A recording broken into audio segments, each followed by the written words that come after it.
FM8 du développeur Native Instruments, un logiciel synthétiseur qu'on peut utiliser aussi comme synthétiseur virtuel à l'intérieur d'un DAW, comme dans cet exemple-ci, je vais utiliser Ableton Live.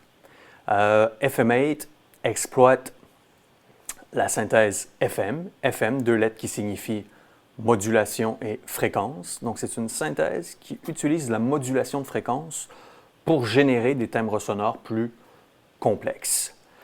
Par défaut, quand j'ouvre FM8, j'obtiens ce qu'ils appellent un new sound. Je pourrais appeler ça autrement, un son initialisé.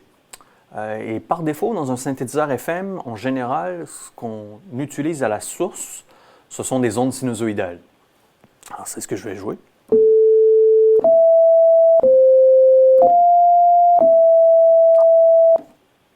Une onde sinusoïdale, en anglais sine wave, c'est une onde pure.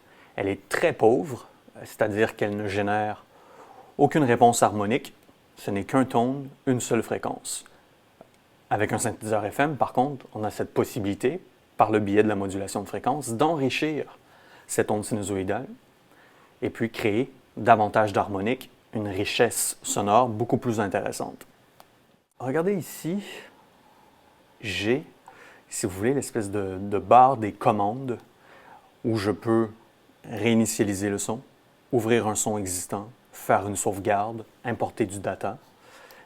Et puis j'ai ici un moniteur qui m'affiche en temps réel combien il y a d'harmonique dans mon signal sonore.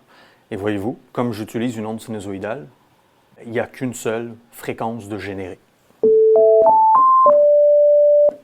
Si je gagne un peu de temps et puis que je charge depuis le navigateur via l'Explorer, le browser, un preset, donc un patch existant, n'importe lequel, on voit qu'ici, il y a eu de la modulation de fréquence parce qu'il y a plusieurs harmoniques qui sont inclus dans ce signal sonore. Écoutons voir ce que ça donne.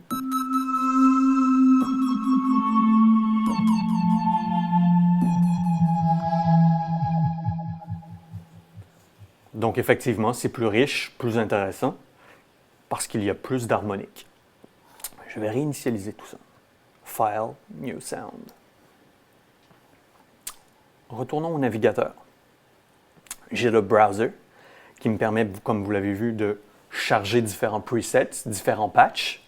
Je peux aussi choisir d'explorer le contenu de mon disque dur pour aller récupérer des fichiers sur lesquels j'aurais déjà travaillé, pour les recharger ou m'en inspirer, etc. Alors c'est un choix. Je peux passer d'un mode d'affichage à l'autre en cliquant sur la petite loupe ici. Sinon, toujours dans le navigateur, ensuite j'ai les attributs de chacun des sons que je vais utiliser. Est-ce que certains sont déjà certains métadatas d'ajouter? Il faut voir. Pas toujours, mais moi je peux intervenir là-dessus, ajouter mes propres commentaires.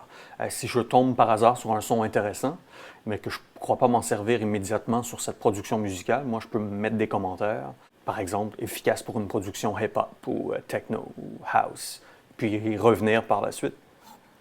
Toujours dans le navigateur, après les attributs, il y a le master, où je peux régler le volume d'entrée, le volume de sortie, le niveau de voix de polyphonie. Est-ce que je veux créer un son monophonique ou polyphonique? Est-ce que je veux un feel un peu chorus avec beaucoup plus de largeur en utilisant la fonction Unison? Je peux aussi agir sur le pitch du signal sonore, ajouter un portamento, pratique quand on est en mode mono.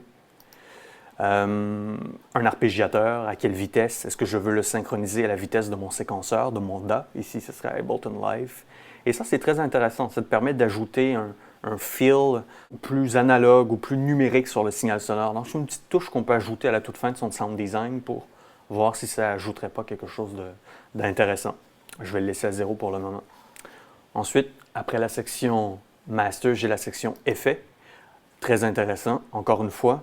En sound design, on peut utiliser des effets, des EQ, des flangers, de la réverbération, de l'écho pour ajouter soit au réalisme du son qu'on est en train de concevoir ou tout simplement pour ajouter un peu de texture.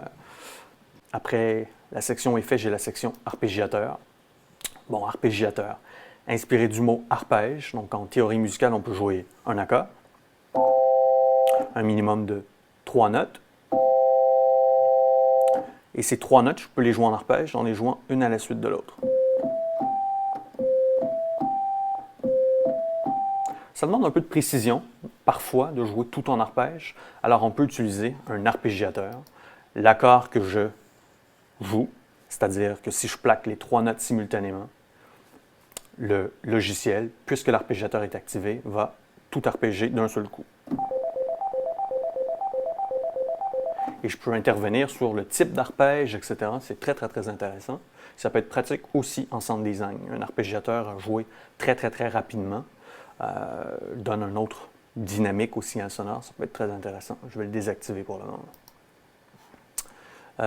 Easy morphing. Méthode rapide et efficace pour agir sur le timbre du signal sonore, ajouter des harmoniques, augmenter la clarté générale du signal sonore, ajouter un LFO qui va venir affecter soit le pitch pour créer un vibrato, soit l'amplitude pour créer un trémolo, ou soit le timbre pour créer un wah-wah ou du wobble, c'est populaire. Le mode qui nous intéresse le plus, par contre, il faut le dire, c'est le mode expert.